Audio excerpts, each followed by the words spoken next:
Kag sa namin uno sa mga balita, subong adlaw.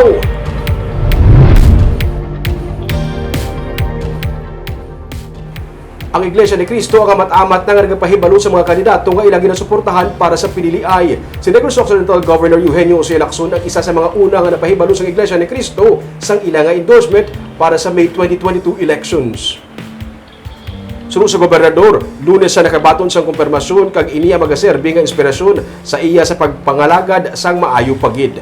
Pila sa mga alkalde nga nagpa-re-elect nga gin-endorse man sang INC amo sanday Mayor Rex Halanduon sang La Carlota City, Irene Montilla sang Isabela kag mayoralty candidate Madonna Hauhuco sang Tuboso. Sunod sa kay Lacson, sang sila ang naghingyo sang suporta sang INC, sila ang ginhambalan nga personal sila nga pahibaluon sang suporta sang among religious group. Ginahingyo sa mga kandidato ang endorsement sang INC bungod sa gina-deliver nga boto sinipinagi sa block voting. Ginapaabot ang announcement sang INC sa ilang endorsement sa iban pagid nga mga kandidato. Samtang panugyan naman ni Governor Lacson sa mga pumuruyo nga magboto gid sa May 9. Nagalaom siya nga mangin malinong kag tampad ang maabot nga piniliay. Sa mga kandidato naman sunod sa gobernador, dapat nga batunon kung ano gid man ang mangin resulta sang eleksyon.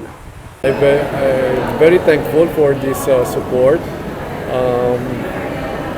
and rest assured that this will continue to inspire me to do even better than what we have done this past 3 years. Make sure that we all go out and vote. It is our right to vote, and so vote wisely. To all the candidates, to respect the decision of the Filipino people come May 9. This is the only survey that matters.